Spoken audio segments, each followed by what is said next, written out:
Okay, so let's just start.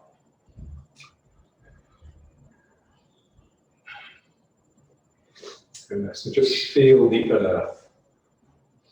So what does that mean? What do we feel of the earth? We feel our feet on the ground, and we feel a pull that is dragging us down to the ground. So we feel a hardness beneath our feet, a reliable hardness, and we feel a force downward. So just imagine you're like a big blob. So just feel the earth waking you up to your own weight, your own physicality. So just bring the awareness back to some sort of physical center, which is here. And just gently just sort of bounce.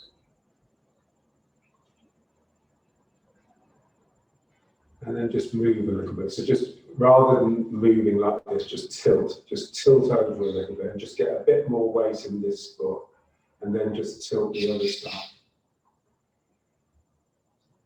And just feel the leg loading. So it bends a little bit, but not too much. It's like a stiff spring that just loads.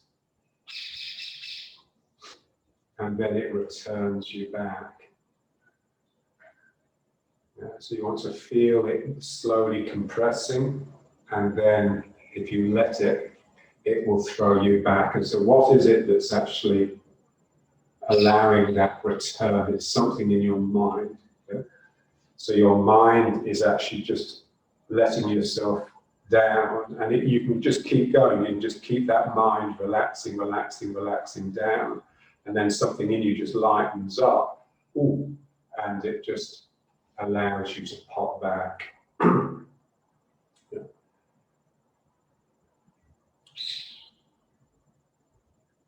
And so the return is not a decision to move back up, it's a release. I've just released the down, so I'm streaming down in my mind, and then I release that, and the leg pops me back up.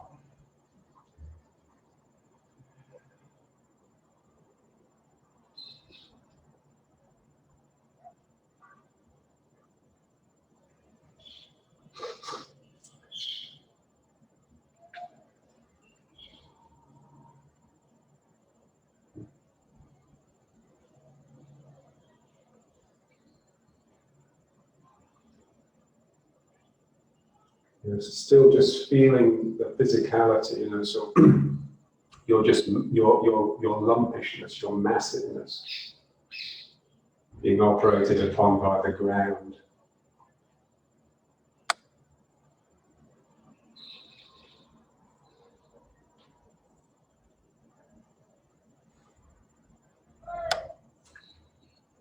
So what is it that balances gravity? It's levity, it's my own lightness, my own sense of humor.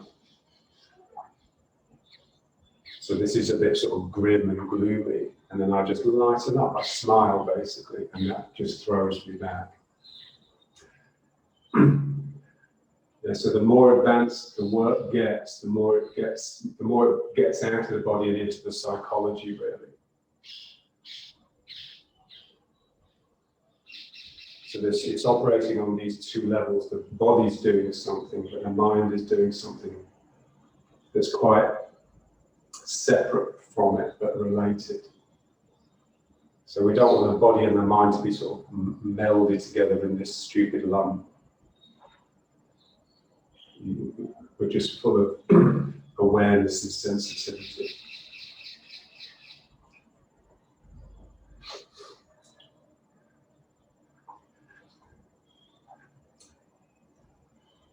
So as you work gently and finely with this inquiring mind, just feel the body gradually waking up and becoming like a sensitive instrument. So it's like we listen with the whole body rather than just with the ears.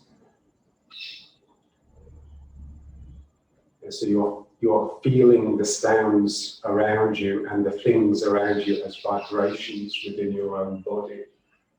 You're just very much aware of how your environment impinges upon you. And you're collecting all that information, not just with your senses, but with the whole body.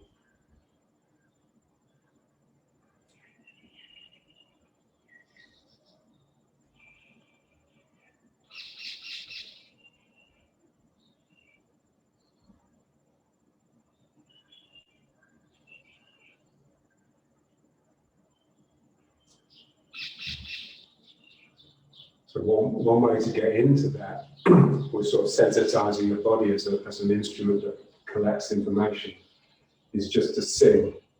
Yeah? Is just to sort of just make a sound, like a humming sound, and just feel how that makes your own body vibrate. So if you can become aware of how your own voice resonates inside your own body, then you can start to become aware of how the world also makes you resonate.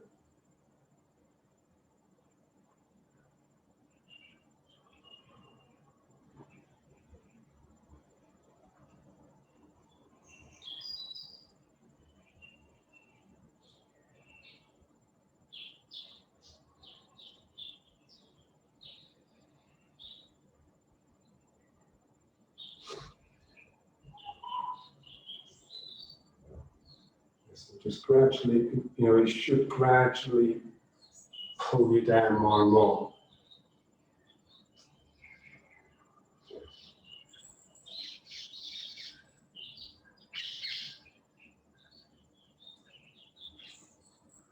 So again, like you're underneath it, like there's a rubber sheet over you that's actually trying to pull you down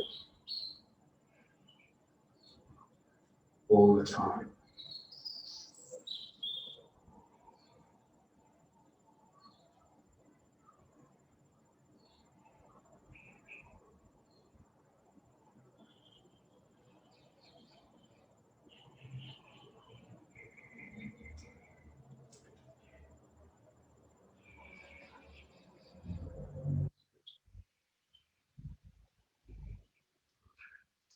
Just again, just bouncing a little bit. So just feel that spring. It's like you've got little springs attached to the ground on every part of you that's pulling very gently down. So when you can just relax into that, then it becomes a root. So whilst your legs are trying to push you out of it, then it won't be.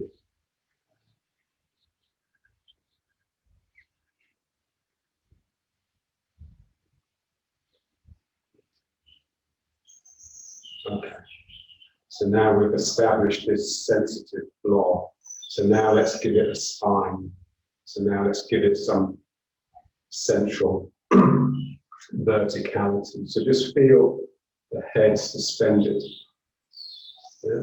So when you put the hand up here, it's like your wrist is trying to lift. So it's like you're trying to suck like this. You're trying to just suck your head up with the hand and just allowing the spine to drop down.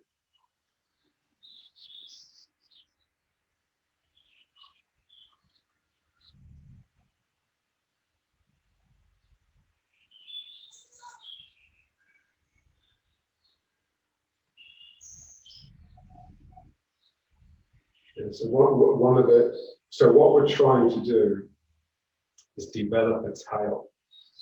We're trying to make the spine much, much longer than it really is. Yeah? So the feeling is that your tiny little coccyx sort of opens up and grows downwards into the ground. So it's like you have a tail hanging vertically down between the legs. Now, if your legs are protesting, your legs are wanting to straighten, then it will tend to crunch the tail up. It will work against that. So this is why we need these really strong legs, to actually allow the tail to actually come out of itself, to unravel,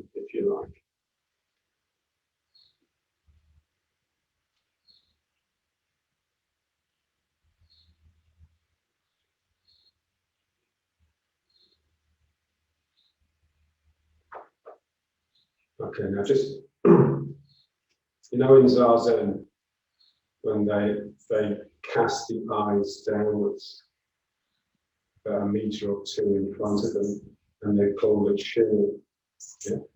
So what that does, that actually sends up this suspended head feeling. Yeah? But in order to get it, the eyes have to stop being, you want your eyes to be more interested in the process of looking than in what they see. Yeah? So if you cast your eyes as an object, you can either focus on the object that you're looking at, or you can focus on the process of sending your vision out to catch an image. Yeah? It's almost like you stream, there's energy streaming from your eyes to gather information. So there's like movement, there's movement coming out of your eyes. And that's very similar to the movement that gravity causes through your body. And so when you actually use your eyes like that, instead of reaching forwards like this to actually latch onto something, you're actually pushing the thing. And that actually sends this streaming energy back out of the head and upwards. Yeah? So you can use it. So if you use your eyes softly and sensitively, then it will actually encourage this energy coming out. It's like you've got eyes in the back of your head, and they actually stream out and up like this. So so this idea of the head being suspended from above is not just an image, it's an energetic reality. Yeah? And I activate it with the eyes. Yeah? So if I can, this is, you know, it's like you look at something, but you don't worry about what it is. You just let your eyes blur a little bit, almost like you don't have your glasses on or something, and just focus instead of that stream of energy coming out. Then energy will always go in both directions. Otherwise, I'll be moving. Yeah. So I'm streaming out here, and then something is streaming out here now. Now, the feeling of releasing here is very similar to the feeling of releasing from the eyes. Yeah? So if you can catch this feeling here, then the feeling of just letting all this go and letting the tail hang down will just come more naturally.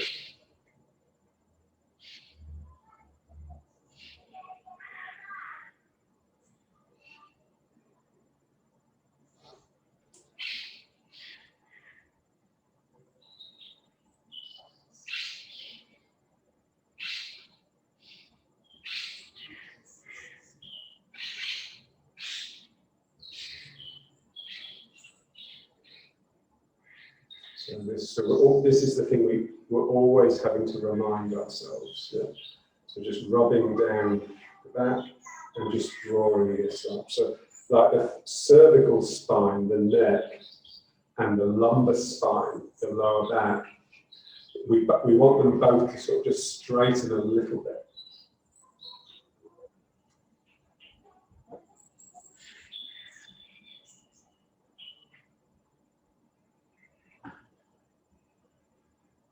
And it does feel exactly like just sitting down.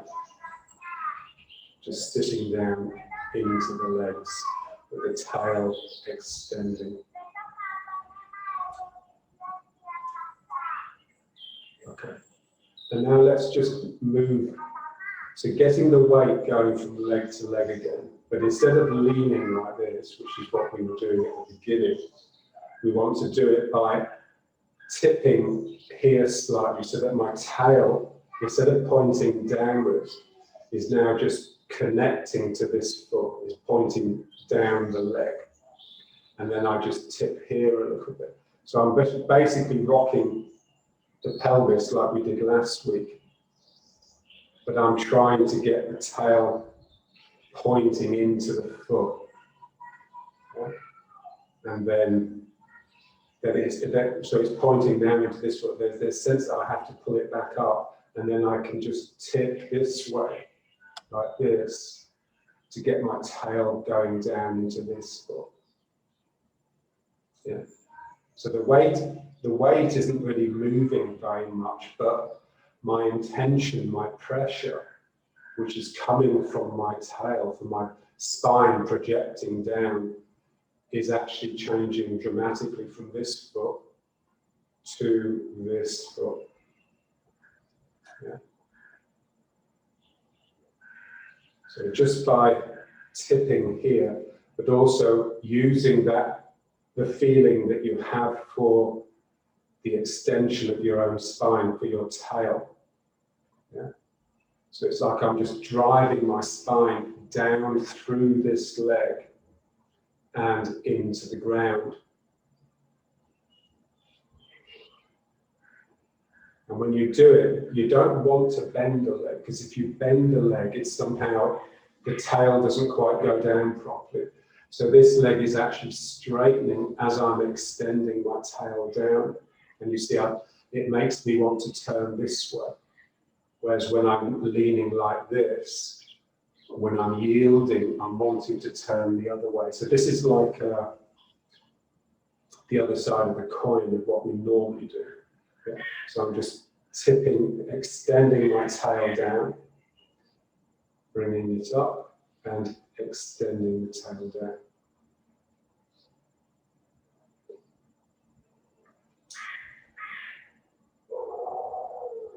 Yeah. So what makes this difficult is that what you'll find, if you sort of investigate it, then the mind, the noisy mind, requires your tail to be inactive. It requires your tail basically to be bunched up like it is almost normally, or like it is on like a chimpanzee or something. Yeah. So it seems that, you know, our sort of, that sort of intelligence that human beings have, that sort of neurotic, sort of investigative thing, requires our tails to atrophy. Yeah. So here we're just trying to, you know, so it's all about just trying to catch different states of mind, different ways of using the mind. So here, if you can just let your tail out and start using it, then this will naturally stop thinking to itself in that neurotic, chattery way. So it requires strong legs, and it requires some sort of quietness here, so that you can start beginning to let the tail unravel and lengthen and go down. The person that has this best, isn't it, Sam? It's like the straighter his legs get, the stronger his root gets. Yeah? So I'm just relaxing this tail down into this straightening leg. So in one sense, my weight is being pushed out, but in another sense, it's being driven down. So there's like a fight going on. So what? Just turning.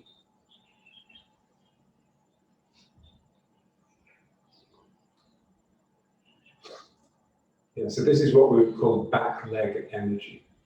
Okay? So you can see that as I extend my tail down this leg, I'm turning this way, and so this becomes a back leg. And then up, and then here, tipping the tail.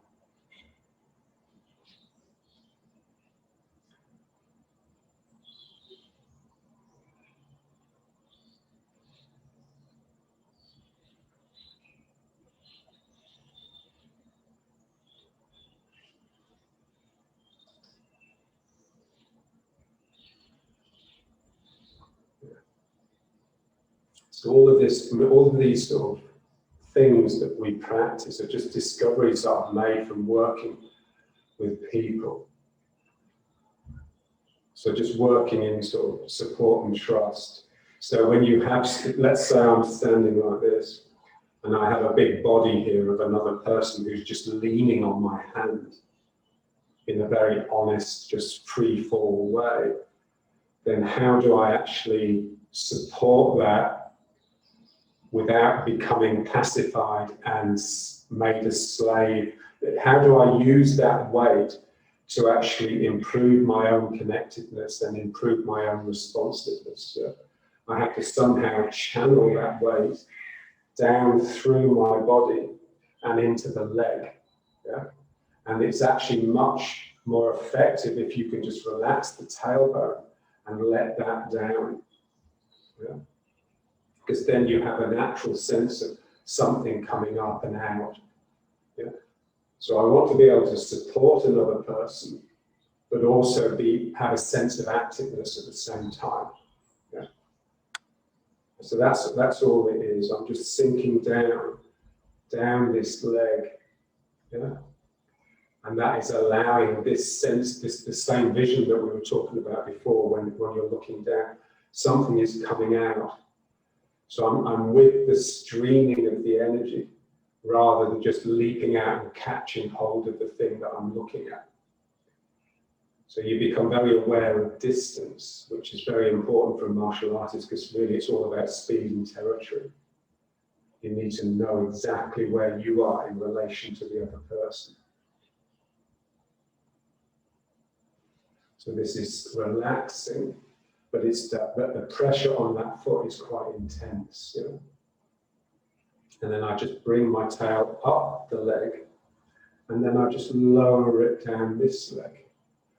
And then I can just accept that. So physically, I'm sort of going in and rooting, but spirited-wise, my spirit, that's actually bringing my spirit up and out. You know?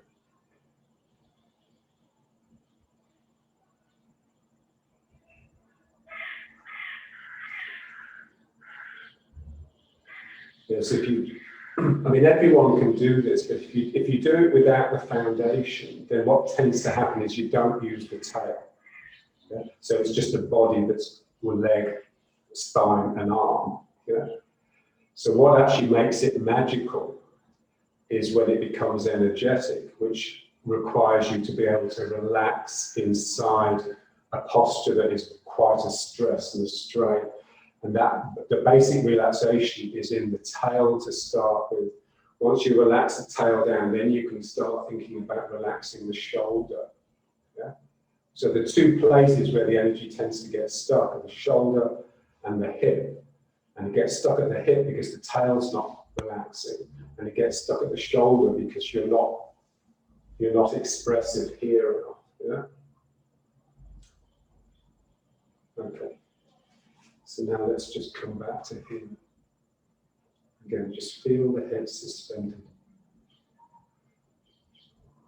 And the tail dropping down. Yeah. So what you find is whenever you do anything, the activity will actually pull your tail in and stick your bum out very, very slightly, if only 0.5 millimeter. Yeah?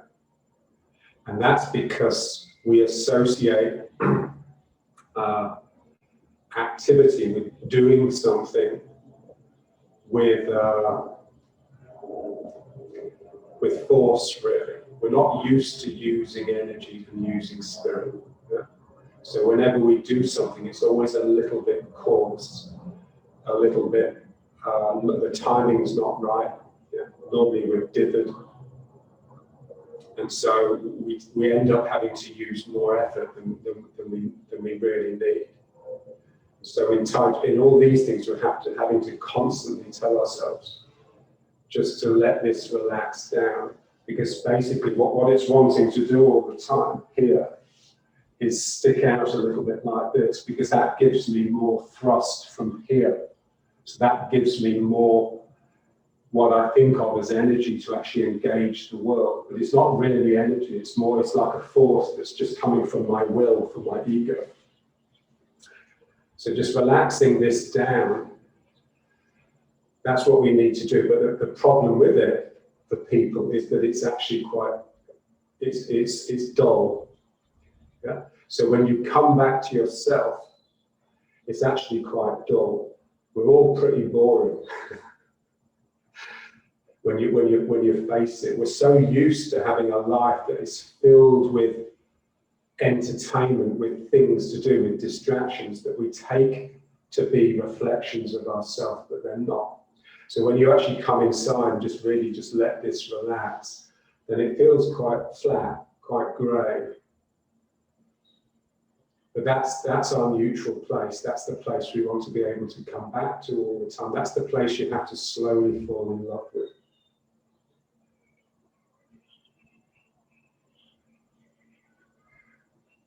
Okay, so now what we want to do is just let the tail move on this line, like we were doing last week. Yeah?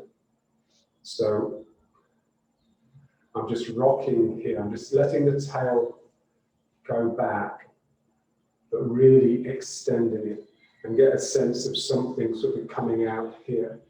So you're more like a sort of happy dog or an animal that's projecting along the length of its spine in order to engage the world. Yeah?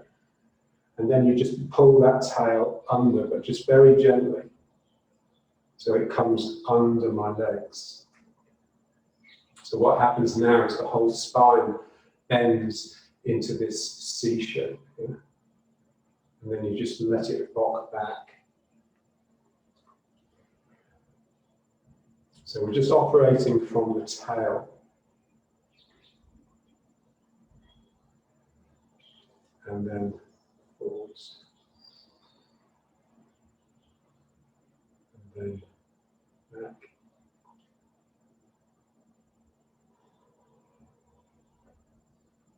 Yeah, so this is a bit like when we have the tail going down the leg, only now the tail is going straight back behind you. And then you just pull the tail down and under. And just feel, you need to sort of just really register the mood. So it's a little bit like sad almost when you finally have to listen. So, oh my God. So this is actually, for most people, this is more exciting, this is what they're like most of the time. They're just, John used to say people are basically like dodging cars at the fair. They're just banging into each other all the time. Now this is actually you going into yielding phase, bringing the tail between your legs. So you're creating this listening cave. So you've got the embrace here on the horizontal plane, which is your arms. Yeah? And you've also got the embrace here, which is your spine. So it's not just your arms that are embracing the person, it's your spine. Yeah?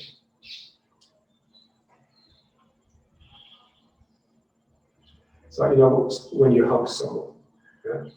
And you put your arms around them and they sort of pull their groin away because it's a bit naughty for those places to touch. It's like you just know there's no sincerity in that embrace.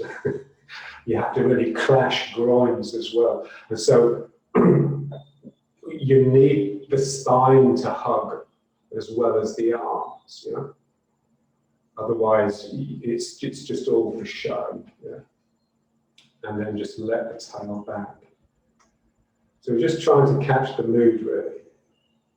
So when your tail is out, you're bright-eyed, bright and breezy, like a little squirrel, with the tail going up the spine. Yeah?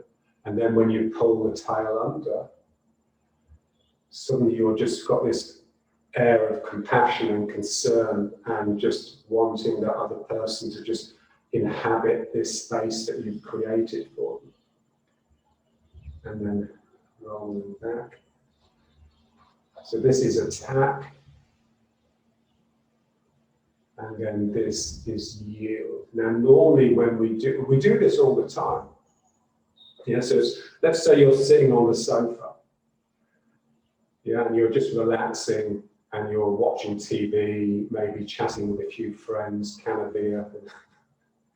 And so when you sit on the sofa, you don't sit with a meditation posture with your spine beautifully vertical. You just slouch. You just naturally go into this. Yeah, and what that does, that creates a space where you can all come together. Yeah. So the fact that you're all if you're all sitting round like this, nothing would happen because you'd all be within your own space. There'd be no connection between you and the other people.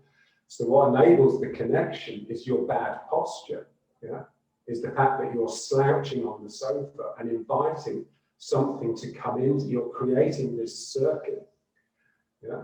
So what we want to do is cultivate that bad posture, but actually do it intentionally with a strong spine and a strong intent, so we can use it to actually stop that other person's energy in a yielding action. Yeah.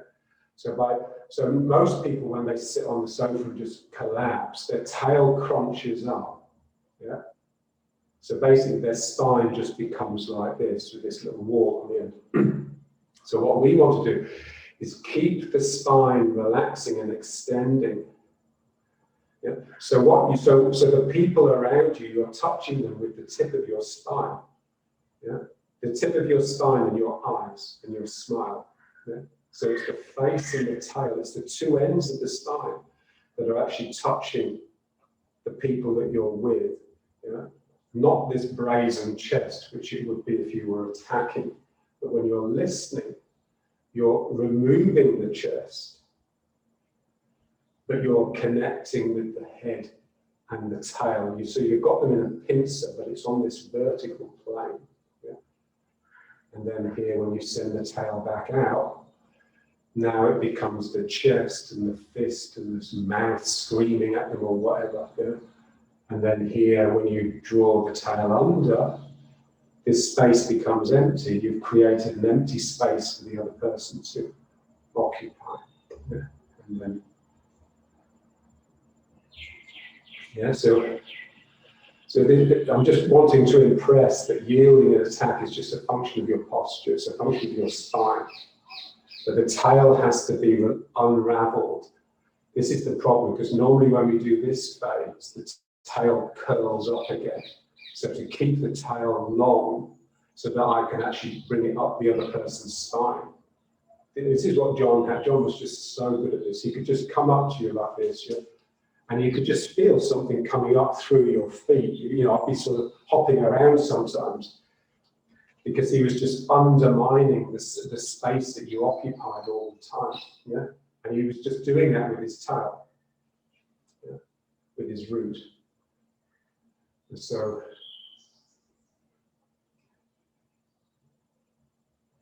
you're basically just sort of collapsing your hollow chest, you're emptying here. But it's not a weak collapse. You haven't collapsed because you've lost your strength. You've really just compressed yourself so that you can spring out for the attack. It's like just pressing the spring. So I pull the tail under.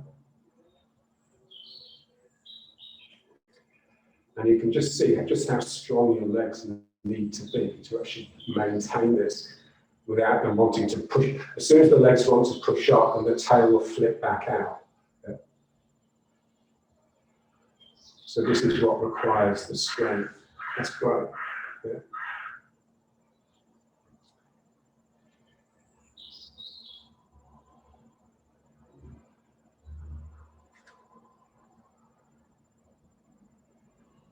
And then tail back out. So what you would really like is to be able to just move the tail around without your legs wanting to come up. Yeah. So this phase, the legs naturally want to straighten and bring your body up. And now a little bit is okay, but really, we want the legs to be strong enough to allow complete freedom of this bone, of the pelvis and the tail.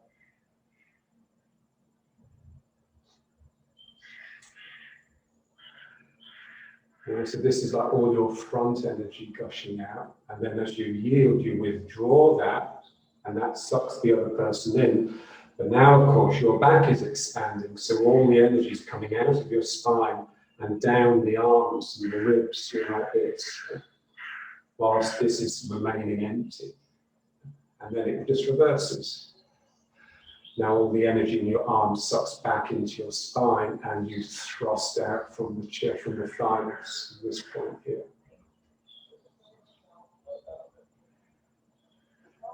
Yeah, so thymus, this area, throat, thymus, mouth, this is where you attack from.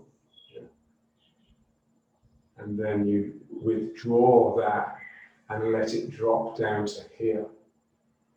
Yeah, so you're just pulling your chest in, letting the tail slip under. It's the tail that's the tricky bit, yeah?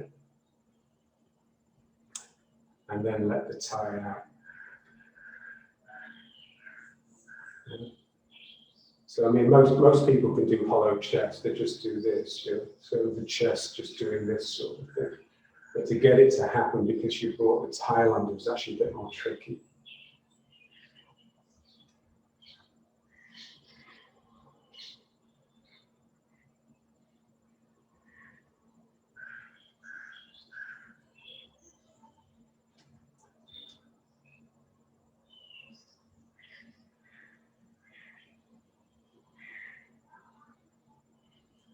That's it. That's good. Whoa.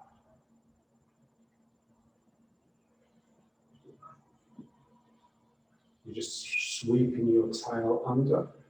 And just think of it just coming up the person's spine. Just lifting that person. So by sinking down and hollowing the chest, you're actually getting underneath the person. So remember that, you know, Yang Chen Fu's son. He wrote a book on the martial applications in Tai Chi, and he was talking about how you respond to a kick. Yeah. So when someone's kicking your knee, what do you do? What's the first thing you do? He said the first thing you do is hollow your chest. Yeah. So it's obviously got nothing to do with the place that's being kicked. It's because hollowing your chest actually gets you underneath the person and enables you to encapsulate them, to actually bind with them in this unit. Yeah. But it only happens if you are able to activate the tail. If hollowing the chest takes the chest down into the belly and brings your tail under.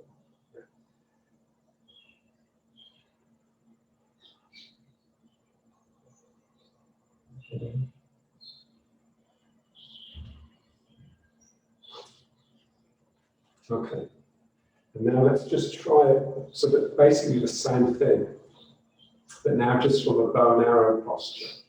So with 1 foot forwards. Yeah.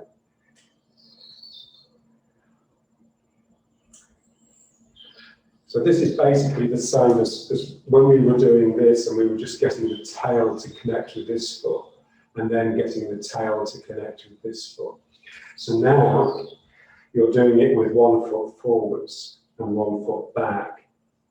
So don't have it too wide. So it's about just a bit more than 1.5 of these. So about 1.5 foot.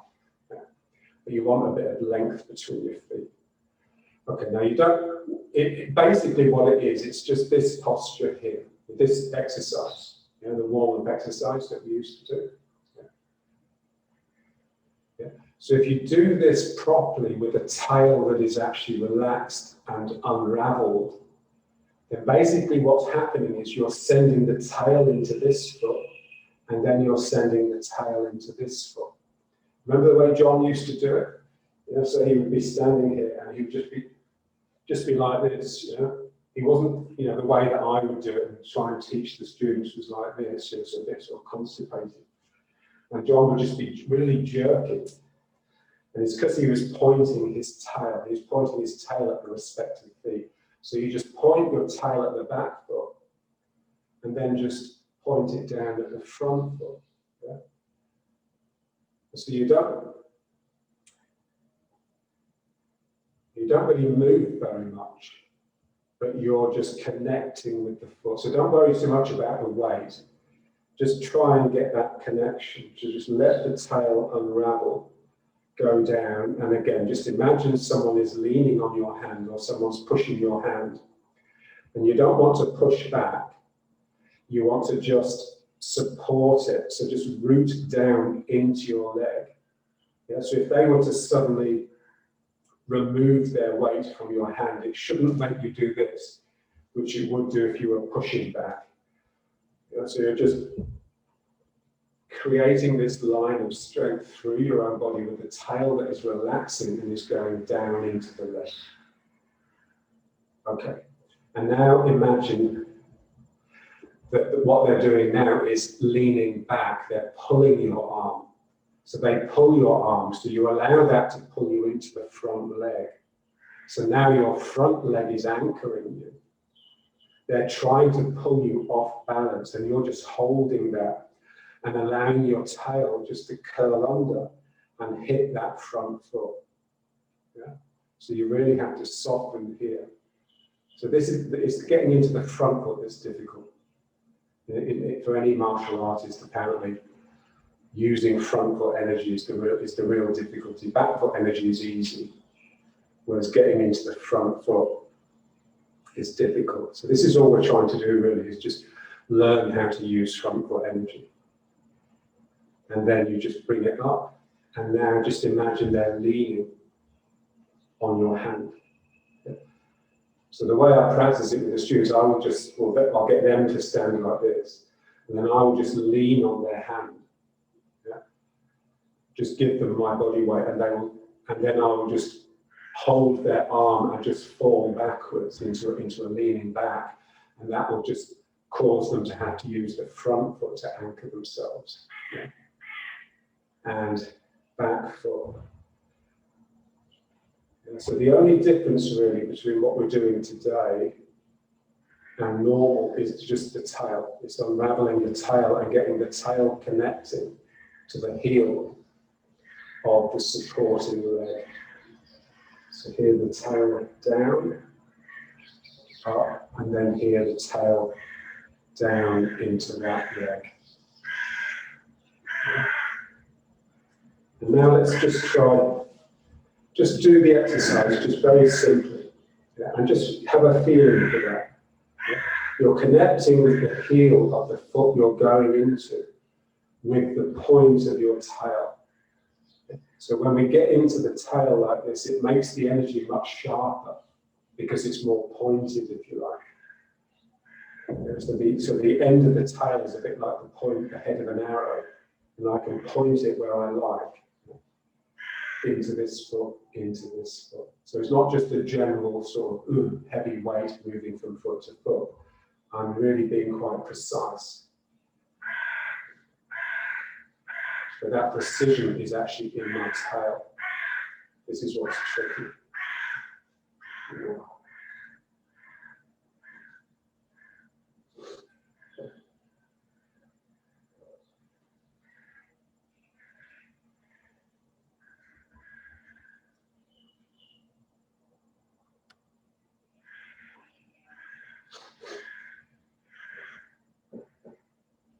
Remember, as soon as you start thinking to yourself, your tail has come up, your tail has raveled back up.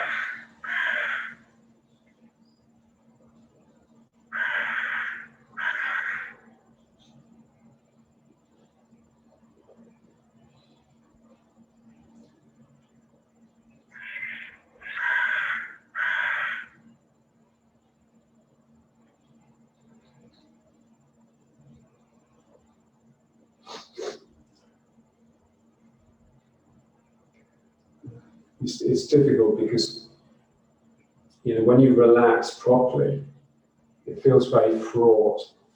It feels very sort of difficult because you're about to collapse at any moment. So when you're really relaxed, you're right at the edge. And, so this releasing the tail requires real relaxation. And it's always possible to hit a point where you just collapse. You just physically just buckle. We should always take that as a good sign. So,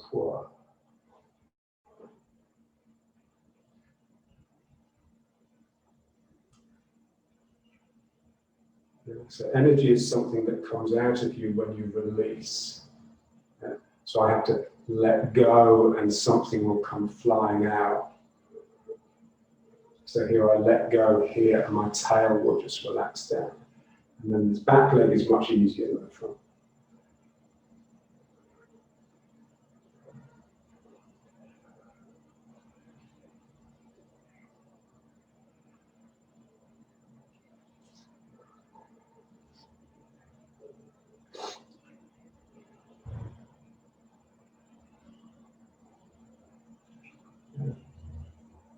So to actually get the tail into the front leg requires you to just completely soften here.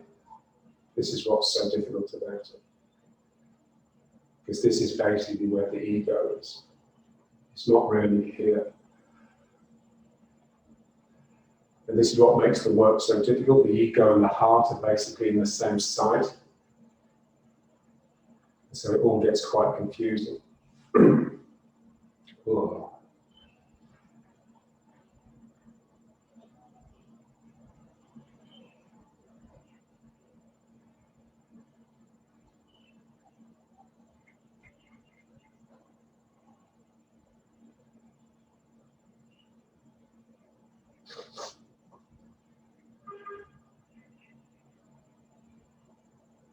Okay. Now let's try just something this side. Yeah, so first of all, let's just move back and forwards.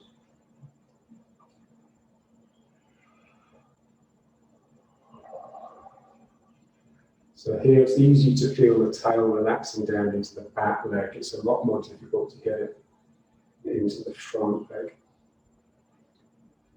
Now, this is why, working with another person, with them actually pulling you, is actually really useful because it's much easier to feel it then.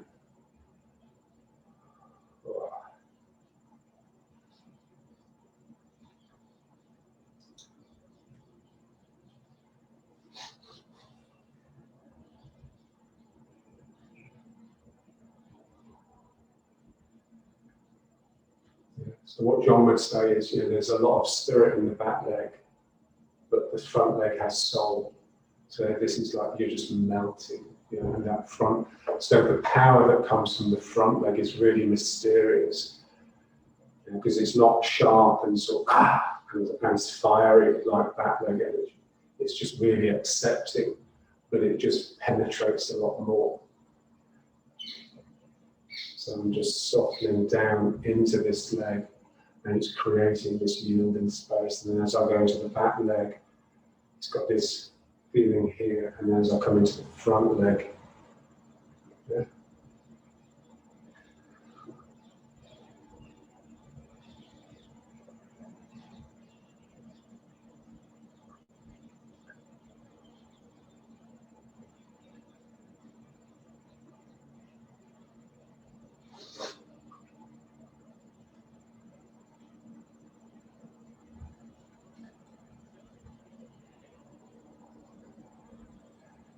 it's just really just relaxing the base of the spine.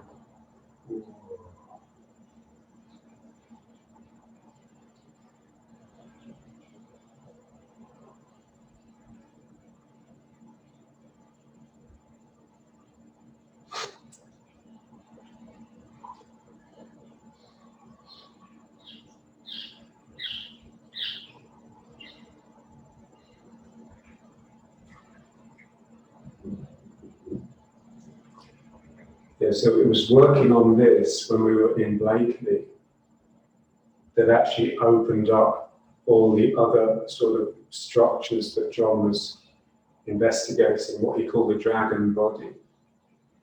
Yeah, so the wings and the horns.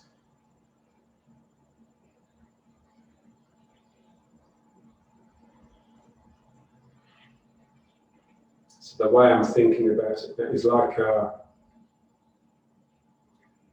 when people get like a limb amputated, and they'll often complain that they can still have feelings in that limb, even though it's not there.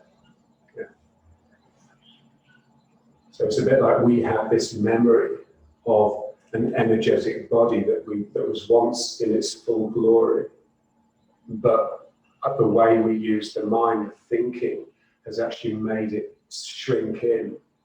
So it's all we're trying to do really is just let it open back out again. Is to reclaim all those parts that have been amputated by our culture.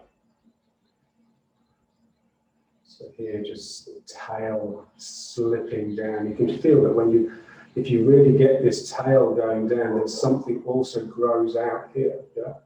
So there's all these structures that become a little bit clearer when you start working on releasing and relaxing and extending the tail.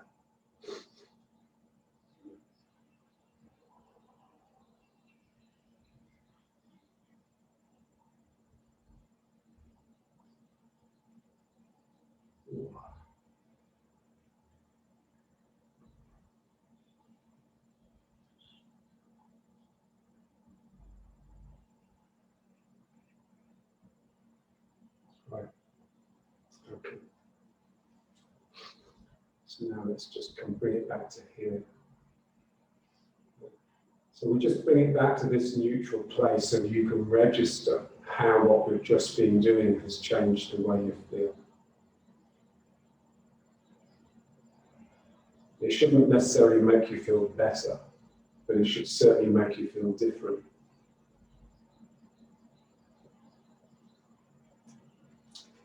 So remember, good and bad are just matters of opinion, especially when it comes to feelings.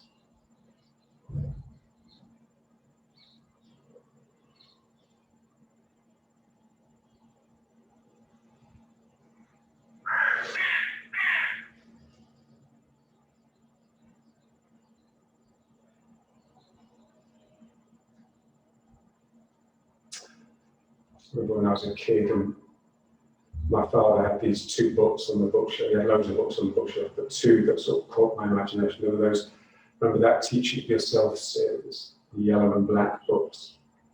He had one, because my dad was like a communist, so he had Teach Yourself Russian. So from that I learned the Russian alphabet. And he had one, Teach Yourself Buddhism by Christmas Humphreys. And I remember reading a little bit of it when I was about 10 or something.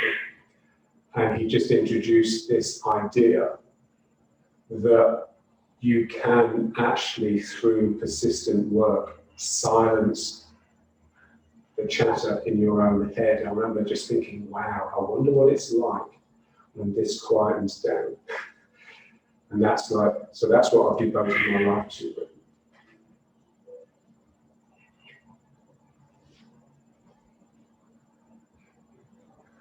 Because that's the thing we're a slave to. You know, it's not society or the culture or whatever. We're just a slave to our own neurosis.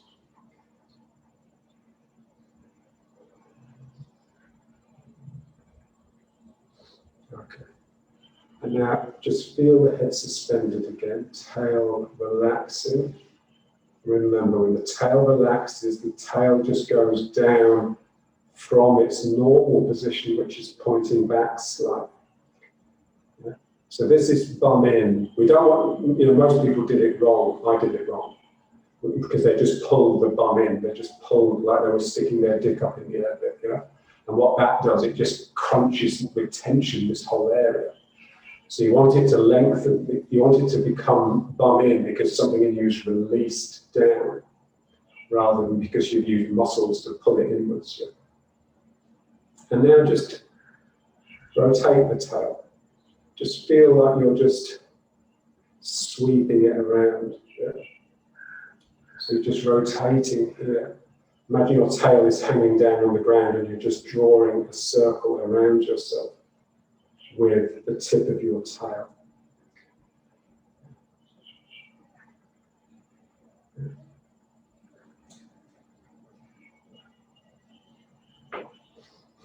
So if you can't really feel it, then just see it in your mind's eye.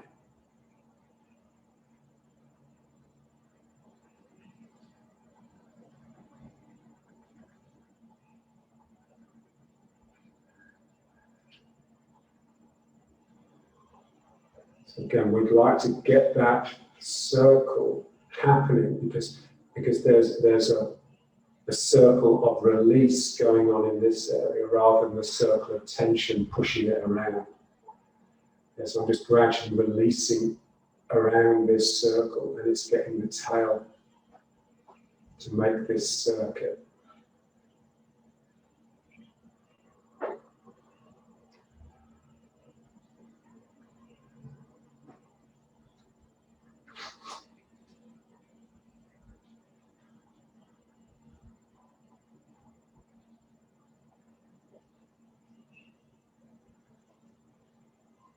Yeah, so what makes the work advanced is just your ability to relax into it.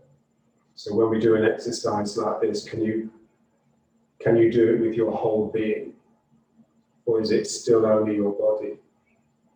And so beginners, you get them to do something and they'll do it with their body, and maybe the beginnings of getting a little bit of mind into it. But eventually we want everything that we do to possess us.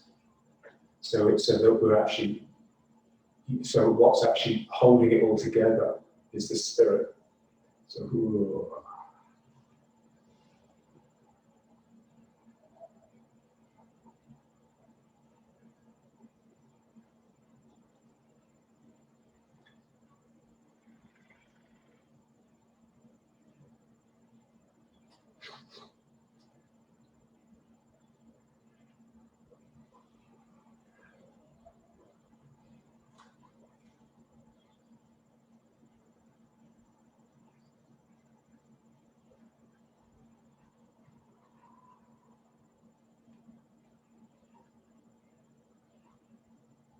and then just go around the other way. So,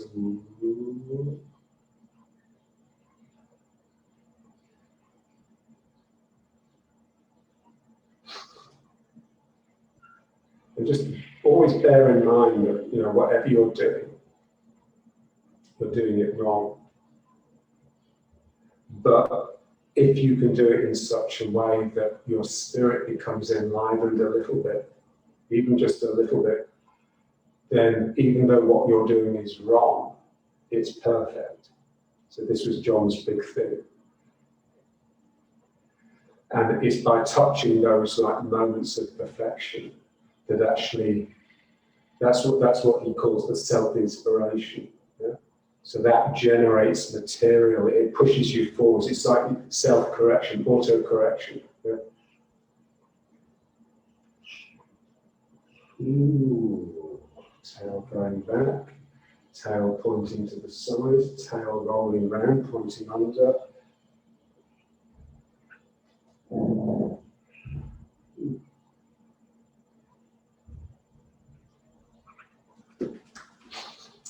And now let's just turn like this. So again, just tail dropping straight down now. So imagine your tail has just gone straight into the ground and you're just rotating around your spine.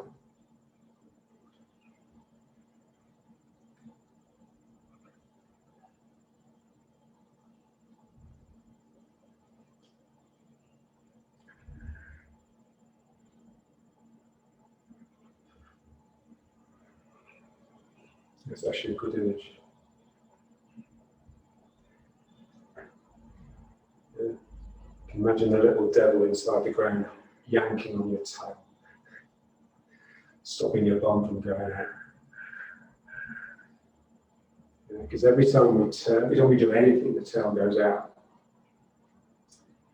the bum goes out. Which is fine, but we want to be able to control it. So we want the bum to go out because you need good, strong, attacking energy. So that we can keep to a listening mind, keep to a yielding mind, generally. Yeah. So, you know, Dr. Chi used to say, you know, 9 years to learn to yield, 1 year to learn to attack. So basically, the universe is predominantly yin, it's predominantly yielding, listening, 90% with 10% of male, of attack. It's actually a lot less actually.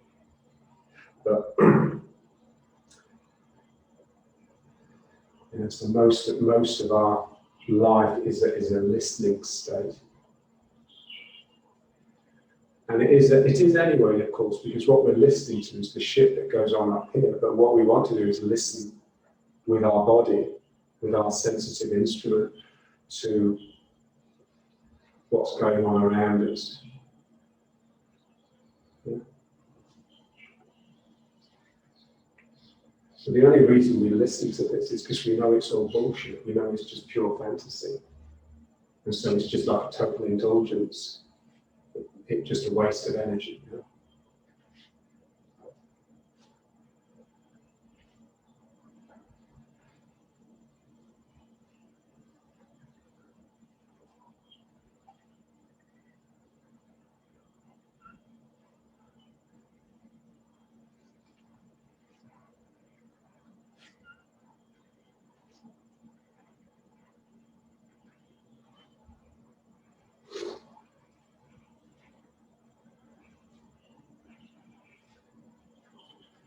So all the time, tail dropping down.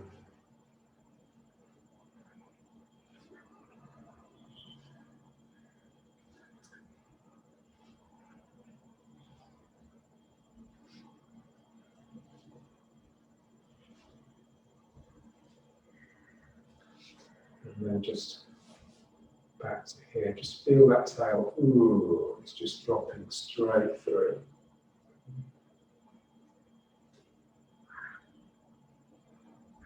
And then just cast the eyes down a little bit and just feel that streaming of the eyes and feel the lift from the back of the head that introduces all the time, keeping this relaxing down through these struggling, protesting legs.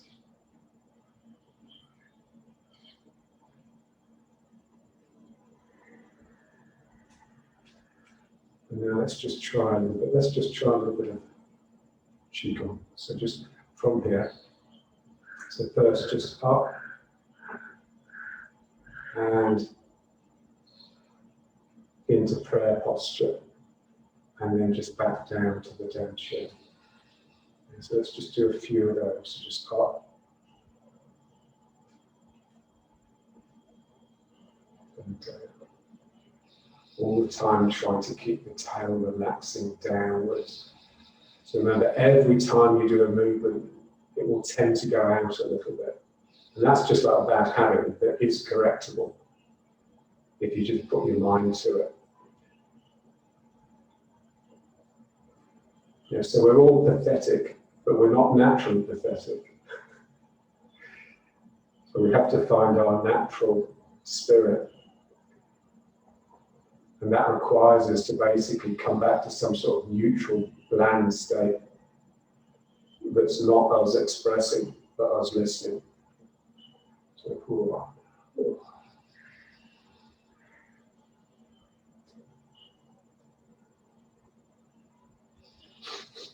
And now, same thing, but just coming up to the head. So this point here, so just coming up, and then it's like you make prayer there, and then bring it down.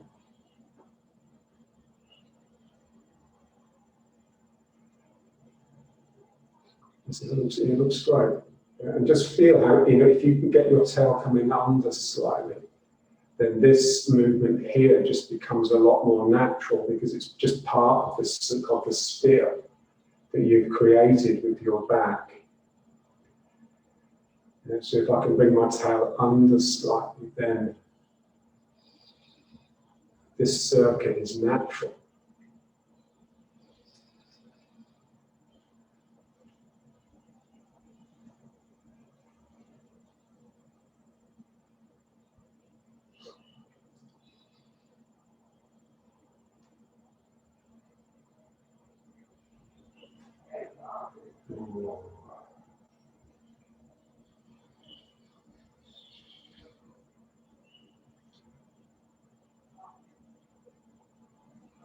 And now from here, just from the heart, let's just try a couple of these.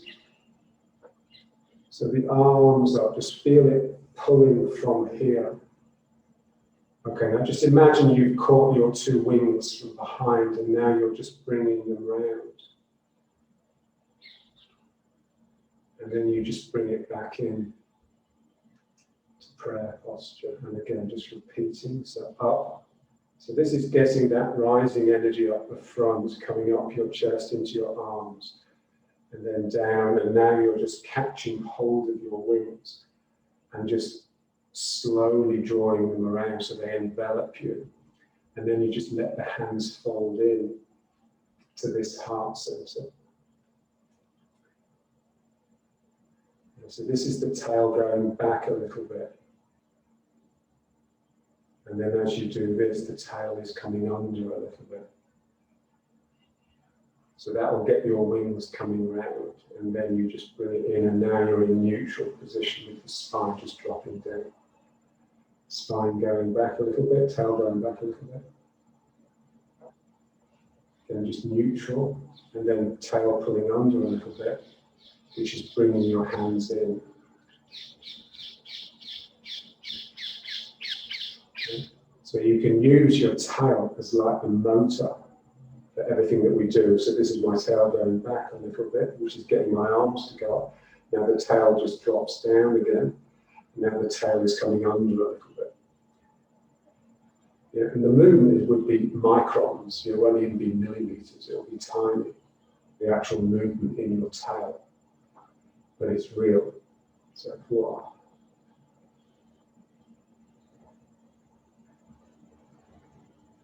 And then I bring the tail under.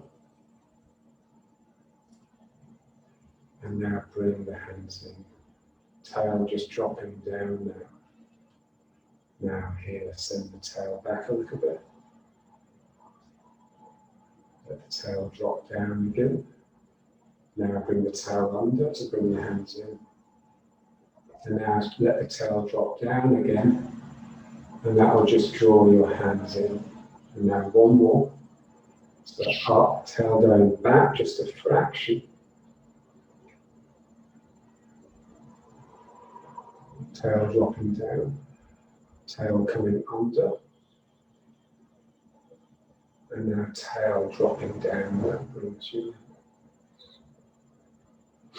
Yeah. So you really have to be, your tail is like a precision instrument, so you have to be really quite accurate and experienced in its use. But, like when, the times when this shuts up are like times where you're having to really concentrate on something else. So like you're sort of doing something that requires a lot of dexterity. Or even like when you're watching an exciting movie, you're not thinking to yourself, you're just so engrossed. And so it's a bit like that with the tail, you just need to use it as something that you can really keep you intently on the activity. And again, it's like it's remote from the hands. So you see the hands moving, but that's not where the action is. The action is as far away from there as possible. It's in the tailbone. Okay, so just down. And just let the tail relax down. It comes up and out at any opportunity. So we just have to just turn this up. So when it's dropping down, there's a natural lift here.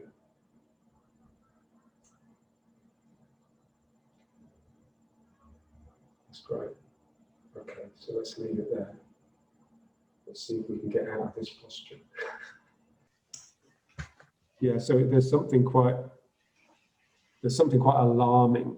I think this is what makes people, because everyone knows that if they start practicing, it will become, enjoyable at some point, but they have great reluctance to actually leap into it.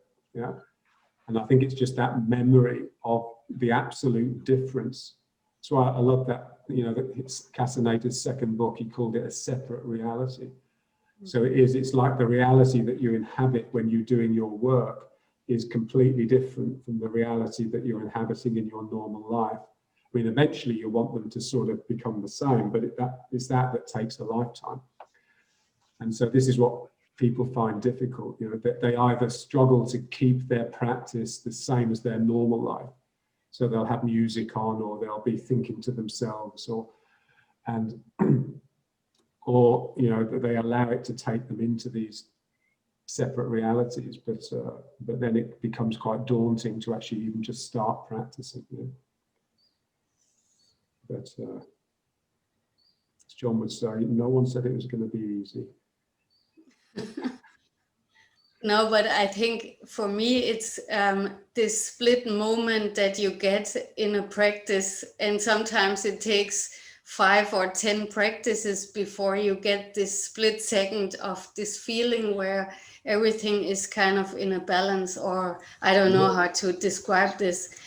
And this is what is motivating me, at least. Yeah. But that's the way of it, you know. You know, out of, you know, in the Castaneda books, you know, they're like my reference, if you like, because that's what I started with when I was a young kid. So there's a bit where Don Juan is trying to get Castaneda to sort of practice quietening his mind, yeah. So basically through meditation. And he's saying it's a bit like learning to fly an aeroplane. When you learn to fly an aeroplane, you have to gather air miles. You know, so when you take your test, you don't just pass a test, you have to show you have this experience. You know, you've flown so many thousand miles. And so you need that as well as the expertise.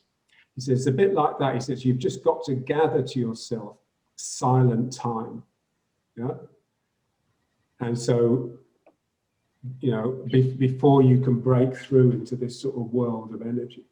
And Castaneda says, well, how much silent time? You know, thinking it was in terms of hundreds of hours. And Don Juan says, oh, it's only about a minute. Yeah.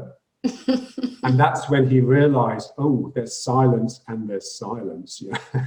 So what he had experienced as silence up here wasn't really, that was just attention that's pushed out the noise. It's like you said, it's those sparks where suddenly, oh fuck, and then you just instantly close the doors because it's just so terrifying. That's the silence, yeah.